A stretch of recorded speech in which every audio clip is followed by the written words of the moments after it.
Hello friends, Prince GS academy में आपका एक बार फिर स्वागत है। आज हम लोग इस वीडियो में आरआरबी एनटीपीसी 12th लेवल 2025 जिसका एग्ज़ाम अगस्त सितंबर 2025 में कुल 57 शिफ्टों में कंडक्ट कराया गया था, उसमें मॉडर्न हिस्ट्री के कुल 196 प्रश्न पूछे गए थे, जिसमें से पहले वीडियो में हम लोग 100 प्रश्न देख चुके थे। इस वीडियो में 96 प्रश्न देखेंगे। तो चलिए वीडियो शुरू करते हैं। भारत में अंग्रेजी शिक्षा के प्रारंभ को निम्नलिखित में किस दस्तावेज के माध्यम से बढ़ावा दिया गया था? तो पहले का सही आंसर हो जाएगा ऑप्शन नंबर ए, मैकाले का विवरण पत्र। दूसरा प्रश्न, बहादुर शाह जफर और उसकी पत्नी बेगम जीनत महल को रंगून की जेल में कब भेजा गया था? तो इसका सही आंसर हो जाएगा ऑप्शन नंबर ए, अक्टूबर 1858। तीसरा प्रश्न, भारत में ब्रिटिश हितों की सेवा करने वाले एक वफादार वर्ग का निर्माण करने के लिए अंग्रेजी शिक्षा को किस ब्रिटिश नीति ने बढ़ावा दिया? तो 103 का सही आंसर ऑप्शन नंबर डी, शिक्षा नीति। 104 नंबर प्रश्न, निम्नलिखित में से किसने सभी प्रमुख भारतीय राजनीतिक नेताओं को भारतीय राष्ट्रीय कांग्रेस नामक एक साझा मंच के तहत संगठित करने का विचार दिया था? तो 104 का सही आंसर होगा ऑप्शन नंबर ए, ह्यूम। 105 नंबर प्रश्न, भारत में ब्रिटिश औपनिवेशिक शासन का मुख्य उद्देश्य क्या था? तो 105 का सही आंसर हो जाएगा ऑप्शन नंबर डी, भारत का आर्थिक शोषण। 106 नंबर प्रश्न, रैयतवाड़ी बंदोबस्त के संबंध में निम्नलिखित में कौन सा कथन सही है?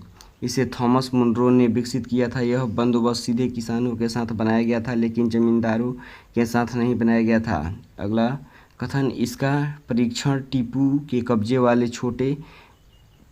वाले क्षेत्रों में छोटे पैमाने पर किया गया था। इसे सफल पाते हुए फिर गंगा के मैदानों में लागू किया गया। तो सही कथन बताना है।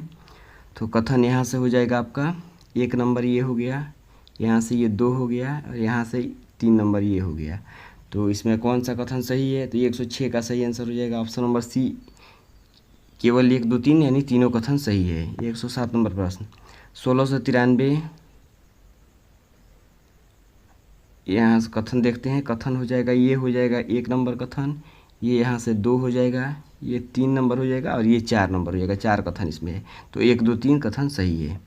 ऑप्शन नंबर बी, केवल 1, 2, 3 सही है। 107 नंबर प्रश्न, पौंडीचेरी पर डचों ने कब्जा कर लिया, लेकिन डैश रिस्विक की संधि द्वारा इसे फ्रांसीसी कंपनी को वापस कर दिया गया। तो 107 का सही आंसर हो जाएगा ऑप्शन नंबर सी, 1699। 108 नंबर प्रश्न, भारत में अंग्रेजी शिक्षा की शुरुआत को निम्नलिखित में किस डॉक्यूमेंट के माध्यम से बढ़ावा दिया गया?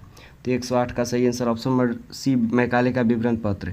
109 नंबर प्रश्न, भारत में पहली मेट्रो लाइन कोलकाता में एस्प्लेनेड और भवानीपुर के बीच किस वर्ष शुरुआत की गई थी, जिसने देश में मेट्रो रेल सेवाओं की शुरुआत को चिन्हित किया? तो 109 का सही आंसर होगा ऑप्शन नंबर ए, 1984। 110वां प्रश्न, भारतीय क्रांतिकारी राजनीतिक और लेखक लाला लाजपत राय को निम्नलिखित में कौन सी उपाधि दी गई थी? तो 110 का सही आंसर ऑप्शन नंबर ए, पंजाब केसरी। नंबर प्रश्न, सिंधु और कान्हू भाई निम्नलिखित में किस जनजातीय विद्रोह के नेता थे? तो इसका सही आंसर हो जाएगा ऑप्शन नंबर डी, संथाल विद्रोह। अगला प्रश्न, निम्नलिखित में किस वर्ष Calcutta electric supply corporation limited का पहला थर्मल पावर प्लांट चालू किया गया था? Option number B, 1899। 113 नंबर प्रश्न, इस क्रांतिकारी स्वतंत्रता सेनानी ने 1928 में हिंदुस्तान सोशलिस्ट रिपब्लिक एसोसिएशन की सह स्थापना की। उन्होंने 1929 में बीके दत्त के साथ मिलकर केंद्रीय विधानसभा में बम फेंका। 23 वर्ष की आयु में उन पर क्रांतिकारी सुखदेव थापर और शिवराम राजगुरु के साथ मुकदमा चलाया गया था और उन्हें फांसी दे दी गई। वे स्वतंत्रता सेनानी कौन थे? तो भगत सिंह की बात हो रही है इस क्वेश्चन में। 114 नंबर प्रश्न, 1855-56 का संथाल विद्रोह ब्रिटिश अधिकारियों के साथ किन समूहों के विरुद्ध युद्ध था? तो 114 का सही आंसर हो जाएगा ऑप्शन नंबर ए, जमींदार और साहूकार। 115 नंबर प्रश्न, किस अधिनियम ने पहली बार भारत में ईस्ट इंडिया कंपनी के राजनीतिक और प्रशासनिक कार्यों को मान्यता दी? तो 115 का सही आंसर होगा option number B, regulating act 1773। औद्योगिक क्रांति ने भारत में ब्रिटिश आर्थिक हितों को किस प्रकार बदल दिया? तो 116 का सही आंसर ऑप्शन नंबर सी, व्यापार से उद्योग और कच्चे माल के उपयोग तक। 117 नंबर प्रश्न, प्रसिद्ध नारा स्वराज मेरा जन्मसिद्ध अधिकार है और मैं इसे लेकर रहूँगा डैश द्वारा दिया गया था? तो यह दिया गया था बाल गंगाधर तिलक द्वारा। 118 नंबर प्रश्न, ईश्वर चंद्र विद्यासागर का जन्म निम्नलिखित में किस वर्ष हुआ था, जिन्होंने हिंदू समाज में विधवा पुनर्विवाह करवाने बहु विवाह के उन्मूलन के प्रयासों के लिए याद किया जाता है? तो 118 का सही आंसर ऑप्शन नंबर बी, 1820। 119 नंबर प्रश्न, किस नेता ने भारतीयों को राष्ट्रीय सेवा और राजनीतिक जागरूकता के लिए प्रशिक्षित करने हेतु सर्वेंट्स ऑफ इंडिया सोसाइटी की स्थापना की? तो 119 का सही answer option number D Gopal Krishna Gokhale. 120 number प्रश्न, उपनिवेशी नीतियों ने कृषि के वाणिज्यीकरण को बढ़ावा दिया। ब्रिटिश शासन के दौरान निम्नलिखित में किस फसल के निर्यात को प्रोत्साहित किया गया था? तो 120 का सही आंसर ऑप्शन नंबर ए नील। 121 नंबर प्रश्न, 100 वर्षों की विजय और प्रशासन के बाद अंग्रेजी ईस्ट इंडिया कंपनी को डैश में एक बड़े विद्रोह का सामना करना पड़ा। तो 121 का सही आंसर ऑप्शन नंबर सी 1857। 122 नंबर प्रश्न, निम्नलिखित में किस राज्य से तेलुगु भाषी क्षेत्रों को अलग करके 1953 में आंध्र प्रदेश का गठन किया गया था? तो 122 का सही आंसर हो जाएगा ऑप्शन नंबर सी मद्रास। 123 नंबर प्रश्न, भारत में उपनिवेशी काल के दौरान वर्नाकुलर प्रेस एक्ट 1878 द्वारा लागू किया गया था। तो 123 का सही आंसर हो जाएगा ऑप्शन नंबर ए लॉर्ड लीटन। 124 नंबर प्रश्न, बिरसा मुंडा के जीवन के संबंध में निम्नलिखित में गलत कथन का चयन कीजिए। तो 124 का सही answer option number D, Birsa का जन्म मध्य प्रदेश के जंगलों में हुआ था। 125 नंबर प्रश्न, निम्नलिखित में किस वर्ष होम रूल लीग की स्थापना हुई और उसे अभूतपूर्व सफलता मिली? तो 125 का सही answer option number D 1946। 126 number प्रश्न, निम्नलिखित में से किसने 6 अगस्त 1857 को यह लिखते हुए एक तार भेजा था कि हमारे लोग विरोधियों की भारी संख्या और अनथीन लड़ाई से डरे हुए हैं, हमारे गांव हमारे खिलाफ है, जमींदार हमारे विरोध में उठ खड़े हुए हैं? तो 126 का सही answer option number C lieutenant colonel Tytler. 127 नंबर प्रश्न, जाति उन्मूलन के लिए कार्य करने हेतु प्रभंस मंडली की स्थापना निम्नलिखित में किस शहर की गई थी? तो ऑप्शन नंबर सी बॉम्बे। 127 का सही आंसर होगा ऑप्शन नंबर सी बॉम्बे। 128 नंबर प्रश्न, निम्नलिखित में किस वर्ष बंगाल सरकार ने कलकत्ता इलेक्ट्रिक लाइटिंग अधिनियम पारित किया? तो 128 का सही आंसर होगा ऑप्शन नंबर सी 1895। 129 नंबर प्रश्न, निम्नलिखित में कौन सी परिवहन प्रणाली भारत में मुख्य रूप से औद्योगिक औपनिवेशिक आर्थिक हितों की पूर्ति के लिए विकसित की गई थी? तो 129 का सही answer option number D railway. 130 number प्रश्न, निम्नलिखित में कौन सा विषय 1919 के भारत सरकार अधिनियम के तहत हस्तांतरित विषयों का भाग नहीं था? तो 130 का सही आंसर हो जाएगा ऑप्शन नंबर सी पुलिस। 131 नंबर प्रश्न, भारत में ब्रिटिश वृक्षारोपण के संदर्भ में बीघा शब्द का अर्थ क्या है? तो 131 का सही आंसर होगा ऑप्शन नंबर डी भूमि की माप की एक इकाई। 132 नंबर प्रश्न, 1898 में निम्नलिखित में किसने एक ऐसा अधिनियम पारित किया जिसके तहत ब्रिटिश शासकों के विरुद्ध लोगों को भड़काने के कृत्य के अपराध की श्रेणी में शामिल किया गया? तो 132 का सही answer option number C Lord Curzon. 133 नंबर प्रश्न, निम्नलिखित में किसने ब्रिटिश शिक्षा की अत्यधिक पश्चिमी होने तथा भारतीय वास्तविकताओं से अलग होने के कारण कड़ी आलोचना की? तो 133 का सही answer option number B Rabindranath Tagore. 134वां प्रश्न, भारतीयों में पश्चिम शिक्षा को बढ़ावा देने के लिए 1817 में किस संगठन की स्थापना की गई थी? तो 134 का सही आंसर होगा option number D Hindu college. 135 number प्रश्न, वह एक उग्र राष्ट्रवादी थे जिनका मानना था कि भारत की आज़ादी का एकमात्र रास्ता विशेषतः युवाओं द्वारा व्यापक विरोध प्रदर्शन से ही है। इसी उद्देश्य से उन्होंने गणेश चतुर्थी और शिवाजी जयंती जैसे स्थानीय त्योहारों को बड़े पैमाने पर मनाना शुरू किया और युवाओं को इसमें शामिल होने का आग्रह किया। वह मराठी अखबार केसरी के संपादक भी थे जो ब्रिटिश शासन के सबसे कड़े आलोचकों में से एक बन गया। निम्नलिखित प्रश्न में निम्नलिखित नेता का नाम क्या है? उल्लिखित नेता का नाम क्या है? तो 135 का सही आंसर होगा ऑप्शन नंबर सी बाल गंगाधर तिलक। इसमें प्रश्न बहुत आसान है कि आप ये भी अगर आपको पता हो कि केसरी पत्र का संपादन किसने किया था, शिवाजी उत्सव मनाना किसने प्रारंभ किया था, गणेश चतुर्थी मनाना किसने प्रारंभ किया था, इसमें से एक भी फैक्ट आपको पता है तो आप आसानी से इस प्रश्न का उत्तर दे सकते हैं। 136 नंबर प्रश्न, राजा राम मोहन राय एक सक्रिय समाज सुधारक थे। उन्होंने महिलाओं के समक्ष आ रही समस्याओं पर जोरदार आवाज़ उठाई। वह एक अडिग व्यक्ति थे जिन्होंने सती जैसी सामाजिक कुरीति को समाप्त किया। उनके द्वारा स्थापित सुधार संघ किस नाम से प्रसिद्ध है? तो 136 का सही आंसर ऑप्शन नंबर ब्रह्म समाज। 137 नंबर प्रश्न, निम्नलिखित में किस वर्ष एडवर्ड प्रिंस ऑफ वेल्स ने अपने पिता किंग जॉर्ज पंचम की ओर से विश्व युद्ध के दौरान निभाई गई महत्वपूर्ण भूमिका के लिए राष्ट्र को धन्यवाद देने के लिए भारत का दौरा किया? तो 137 का सही answer option number D 1921। 138 number प्रश्न, ब्रिटिश भारत में अस्थायी बंदोबस्त की शुरुआत किसने की? तो 138 का सही answer option number Lord Cornwallis. 139 number प्रश्न, 1857 के विद्रोह के दौरान रानी लक्ष्मीबाई ने डैश के से विद्रोह का नेतृत्व किया था? तो 139 का सही answer option number B Jhansi. 140 number प्रश्न, गांधी जी ने रॉलेट एक्ट के विरुद्ध सत्याग्रह का आह्वान निम्नलिखित में किस वर्ष किया था? तो 140 का सही answer option number D 1919। 141 number प्रश्न, फ्याजी आंदोलन 19वीं शताब्दी में हुआ था। यह हुआ डैश में हुआ यह धार्मिक सुधार आंदोलन था? तो फैजी आंदोलन हुआ था बंगाल में, यह एक धार्मिक सुधार आंदोलन था। 142 नंबर प्रश्न, निम्नलिखित में कौन सा 1857 के विद्रोह का परिणाम नहीं था? तो ऑप्शन नंबर ए, मुसलमानों की जमीन और संपत्तियां सामूहिक रूप से जब्त कर ली गई। 143 नंबर प्रश्न, औपनिवेशिक शासन के दौरान जन आंदोलन एवं भारत के स्वतंत्रता संग्राम के लिए गांधीवादी दर्शन में सत्याग्रह शब्द का मुख्य अर्थ क्या है? तो 143 का सही आंसर ऑप्शन नंबर डी, सत्यबल। 144वां प्रश्न, औपनिवेशिक काल के दौरान विनिर्माण क्षेत्र का योगदान केवल था? तो इसका योगदान था मात्र 10%। 145वां प्रश्न, स्वतंत्र भारत के प्रथम वित्त मंत्री कौन थे? तो 145 का सही answer option number B, R K Shanmukham Chetty. 146वां प्रश्न, स्वतंत्रता के पूर्व प्रचलित भूमि स्वामित्व की कौन सी व्यवस्था किसानों के शोषण का कारण बनी? तो 146 का सही आंसर ऑप्शन नंबर डी, जमींदारी व्यवस्था। 147वां प्रश्न, निम्नलिखित में कौन सा 19वीं शताब्दी में भारत में उपनिवेशवाद के विरुद्ध सबसे बड़ा सशस्त्र प्रतिरोध था? तो 147 का सही आंसर ऑप्शन नंबर बी, सिपाही विद्रोह। 148वां प्रश्न, केरल में किस सुधार आंदोलन ने शिक्षा और सामाजिक समानता के माध्यम से पिछड़ी जातियों के उत्थान पर ध्यान केंद्रित किया? तो 148 का सही आंसर ऑप्शन नंबर SNDP सभा। 149 नंबर प्रश्न, ब्रिटिश शासन के तहत भूमि राजस्व प्रणाली क्षेत्रीय रूप से भिन्न थी। बम्बई और मद्रास प्रेसिडेंसी मुख्य रूप से भू राजस्व प्रणाली का अनुसरण किया जाता था। कौन सी भू राजस्व प्रणाली का अनुसरण किया जाता था? तो 149 का सही आंसर होगा ऑप्शन नंबर सी, रैयतवाड़ी। 150वां प्रश्न, निम्नलिखित में किसने 1885 में इंदिरा गांधी राष्ट्रीय उड़ान अकादमी, जिसे समानता IGRUA कहा जाता है, की आधारशिला रखी? तो 150 का सही answer option number Rajiv Gandhi. 151 number प्रश्न, उपनिवेशिक आर्थिक नीतियों ने भारतीय समाज में आय और धन का विषम वितरण पैदा किया। निम्नलिखित में कौन सा उपनिवेशी भारत में आय असमानता का प्रमुख संकेतक है? तो 151 का सही आंसर होगा ऑप्शन नंबर सी, असमान भूमि स्वामित्व पैटर्न। 152 नंबर प्रश्न, भागीरथ मांझी ने संथालों से क्या वादा किया था कि वे उनकी शिक्षाओं का पालन करेंगे तो उन्हें क्या मिलेगा? तो 152 का सही आंसर होगा ऑप्शन नंबर ए, आदिवासी राज्यों की पुनः स्थापना।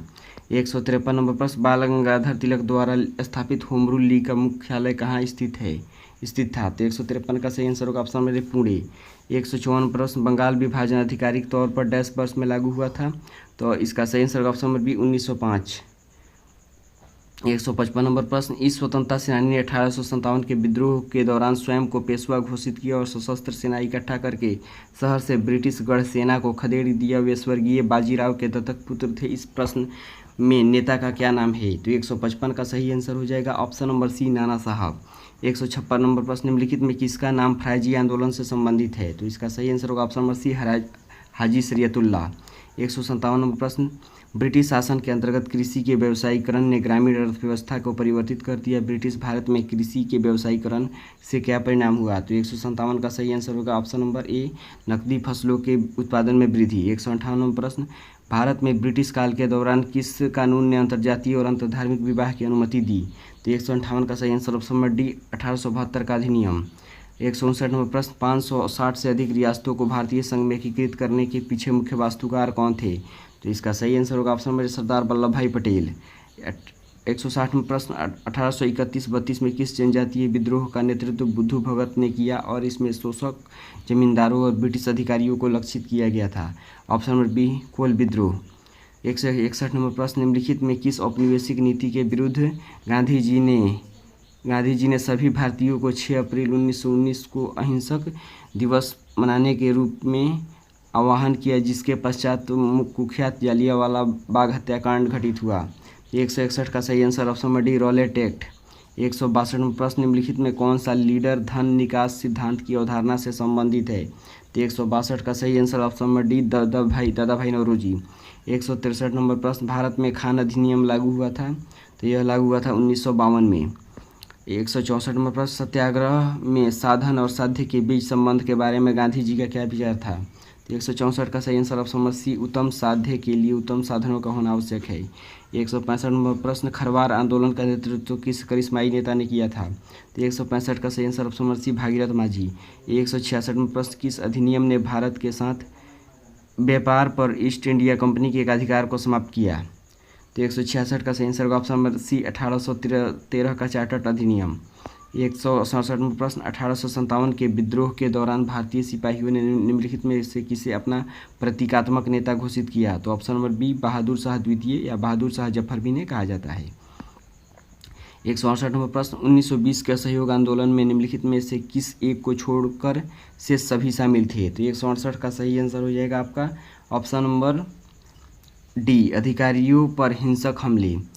169 प्रश्न बंगाल में विधवा पुनर्विवाह और महिला शिक्षा को बढ़ावा देने के प्रयासों को किस सुधार के नाम से जाना जाता है? देने के लिए किस सुधारक को जाना जाता है? तो 169 का सही आंसर हो जाएगा ऑप्शन नंबर ए ईश्वर चंद्र विद्यासागर। 170 प्रश्न महात्मा गांधी ने हरिजन आंदोलन के समर्थन में 21 दिवसीय शुद्धि उपवास निम्नलिखित में किस तिथि को शुरू किया? तो 8 मई 1933 को। 171 नंबर प्रश्न देखते हैं भारतीय राष्ट्रीय कांग्रेस के पहले अधिवेशन की अध्यक्षता किसने की थी? तो 131 का सही आंसर ऑप्शन नंबर व्योमेश चंद्र बनर्जी। भारत में ब्रिटिश सुधारों का एकमात्र सकारात्मक परिणाम डैश को माना जाता है? तो 172 का सही आंसर ऑप्शन नंबर बी सामाजिक सुधार कानून। 173 प्रश्न हूल दिवस भारत में प्रतिवर्ष 30 जून को डैश संथाल हूल विद्रोह की याद में मनाया जाता है? तो 173 का सही आंसर ऑप्शन नंबर 1855 के संथाल हूल विद्रोह की याद में मनाया जाता है। 174 प्रश्न मद्रास पट्टनम शहर जो भारत बाद में विस्तारित होकर आधुनिक चेन्नई के रूप में विकसित हुआ को ईस्ट इंडिया कंपनी ने स्थानीय राजाओं से निम्नलिखित में किस वर्ष खरीदा था? तो 174 का सही आंसर ऑप्शन बी 1639। 175 प्रश्न भारत की हरित क्रांति का जनक किसे माना जाता है? तो 175 का सही answer option number M S Swaminathan. 176 प्रश्न 1890 के दशक में किस आदिवासी नेता ने मुंडा उलगुलान का नेतृत्व किया था? तो 176 का सही answer option number C Birsa Munda. 177 प्रश्न अरुणा आसिफ अली को 1942 में भारत छोड़ो आंदोलन के दौरान डैश में भारतीय राष्ट्रीय ध्वज फहराने के लिए व्यापक रूप से याद किया जाता है? तो 177 का option number C Gwalior Tank Maidan Bombay. 178 प्रश्न 1931 के दूसरे गोलमेज सम्मेलन में भारतीय राष्ट्रीय कांग्रेस के एकमात्र प्रतिनिधि कौन थे? तो 178 का सही आंसर हो जाएगा ऑप्शन नंबर सी महात्मा गांधी। 179 नंबर प्रश्न स्वदेशी आंदोलन के संबंध में निम्नलिखित में कौन सा कथन गलत है? तो 179 का सही आंसर होगा ऑप्शन नंबर बी उच्च वर्ग के मुसलमानों का व्यापक समर्थन प्राप्त हुआ। 180 नंबर प्रश्न निम्नलिखित में कौन सा मुंडा विद्रोह के दौरान बिरसा मुंडा द्वारा मुंडा समुदाय को सुझाया गया सुधार नहीं है? तो 180 का सही आंसर हो जाएगा अतीत में जीना छोड़ देना। 181 नंबर प्रश्न अंग्रेजों की निर्यात आधारित रणनीति ने घरेलू अर्थव्यवस्था को नुकसान पहुंचाया, निर्यात उन्मुख नीतियों का भारतीय खाद्य सुरक्षा पर क्या प्रभाव पड़ा? तो 181 का सही आंसर ऑप्शन डी खाद की कमी हुई और अकाल पड़ी। 182 नंबर प्रश्न निम्नलिखित में से किस अधिनियम ने भारत में औपनिवेशिक काल के दौरान प्रांतीय स्तर पर द्वैध शासन को समाप्त कर दिया? तो 182 का सही answer option number D Bharat सरकार अधिनियम 1935। 183 नंबर प्रश्न 1909 में अधिनियम में कौन सा प्रमुख चुनावी नवाचार प्रस्तुत किया गया? तो 183 का सही आंसर होगा ऑप्शन नंबर पृथक निर्वाचक मंडल। 184 नंबर प्रश्न स्वतंत्रता के बाद भूमिहीनों को भूमि पुनर्वितरित करने के उद्देश्य से कौन सा मुख्य सुधार किया गया? तो 184 का सही आंसर होगा ऑप्शन नंबर डी भूमि सीलिंग अधिनियम। 185 नंबर प्रश्न 1858 के गवर्नर जनरल के कार्यकाल का नाम बदलकर क्या कर दिया गया? तो 185 का सही आंसर होगा ऑप्शन नंबर बी भारत का वायसराय। 186 नंबर प्रश्न ब्रिटिश संसद द्वारा पिट्स इंडिया एक्ट 1784 का मुख्य उद्देश्य क्या था? तो इसका सही आंसर होगा ऑप्शन नंबर सी द्वैध शासन की स्थापना। 187 नंबर प्रश्न किस आंदोलन ने महात्मा गांधी के अखिल भारतीय राजनीति में प्रवेश को चिन्हित किया? तो 187 का सही आंसर ऑप्शन नंबर डी खिलाफत और असहयोग आंदोलन। 188 नंबर प्रश्न पचहसी राजा आधुनिक डैश राज्य के स्वतंत्रता सेनानी थे? तो ऑप्शन नंबर बी केरल के। 188 का ऑप्शन नंबर बी सही हो जाएगा। 189 नंबर प्रश्न 1857 के विद्रोह के बाद भारत में हिंदू मुस्लिम एकता में अविश्वास पैदा करने के लिए अंग्रेजों ने कौन सी नीति अपनाई? तो 189 का सही आंसर ऑप्शन नंबर सी फूट डालो राज्य करो। 190 नंबर प्रश्न किस विदेशी शासक ने 1739 में भारत पर आक्रमण किया जिसके परिणाम स्वरूप दिल्ली में नरसंहार हुआ और मुगल साम्राज्य और कमजोर हो गया? तो 190 का सही आंसर होगा option number D Nadir Shah. 191 number प्रश्न निम्नलिखित में किस घटना के कारण वर्ष 1907 में भारतीय राष्ट्रीय कांग्रेस का नरमपंथी और चरमपंथी विभाजन हो गया? तो 191 का सही आंसर ऑप्शन नंबर सूरत अधिवेशन। 192 नंबर प्रश्न ये स्वतंत्रता सेनानी गांधी जी के अहिंसा और सत्याग्रह के आदर्शों से सहमत नहीं था, 1941 में कलकत्ता स्थित अपना घर छोड़ दिया और जर्मनी होते हुए सिंगापुर पहुंच गए। आज़ाद हिंद फौज का गठन किया? इस प्रश्न में वह लीडर कौन है? तो इसका सही आंसर होगा option number B, Subhash Chandra Bose. 193 number प्रश्न, पोटी श्री रामुलु की मृत्यु के पश्चात निम्नलिखित में कौन सी प्रमुख घटना घटी? तो 193 का सही आंसर होगा ऑप्शन नंबर ए, राज्य पुनर्गठन आयोग की नियुक्ति। 194 नंबर प्रश्न, सन्यासी फकीर विद्रोह निम्नलिखित में किस शताब्दी के उत्तरार्ध में हुआ? तो 194 का सही आंसर ऑप्शन बी, 18वीं शताब्दी। 195 नंबर प्रश्न, बंगाल विभाजन के बाद हुए दंगों को शांत करने के लिए भारतीय प्रधानमंत्री जवाहरलाल नेहरू और पाकिस्तान के प्रधानमंत्री डैश के बीच दिल्ली समझौते पर हस्ताक्षर किए गए? तो लियाकत अली खान। 196 नंबर प्रश्न, जो कि अंतिम प्रश्न है इस शिफ्ट का, आंदोलन और बहिष्कार के अलावा ब्रिटिश नीतियों का विरोध करने के लिए चरमपंथियों का निम्नलिखित में कौन सा तरीका था? तो 196 का सही आंसर होगा ऑप्शन नंबर बी, शांतिपूर्ण प्रतिरोध। तो इस तरीके से आरआरबी एनटीपीसी 12th लेवल 2025 जो कि अगस्त सितंबर में हुआ था, उसमें कुल 57 शिफ्ट में एग्जाम हुआ था। उसमें मॉडर्न हिस्ट्री के कुल 196 प्रश्न पूछे गए थे। तो पहले पार्ट में हम लोग 100 प्रश्न देखे और दूसरे प्रश्न में 96 प्रश्न के माध्यम से इस मॉडर्न हिस्ट्री के सभी प्रश्न कंप्लीट कर लिए। इसके पहले एंशिएंट हिस्ट्री के 71 प्रश्न और मिडिएवल हिस्ट्री के सभी 57 प्रश्न को करा दिए गए हैं। इसका प्लेलिस्ट भी बना दिया गया है। यदि आपने वीडियो को नहीं देखा है तो देखिए। वीडियो अच्छा लगे तो लाइक और शेयर कीजिए, चैनल को सब्सक्राइब कीजिए। चलिए मिलते हैं नेक्स्ट वीडियो में, तब तक के लिए धन्यवाद।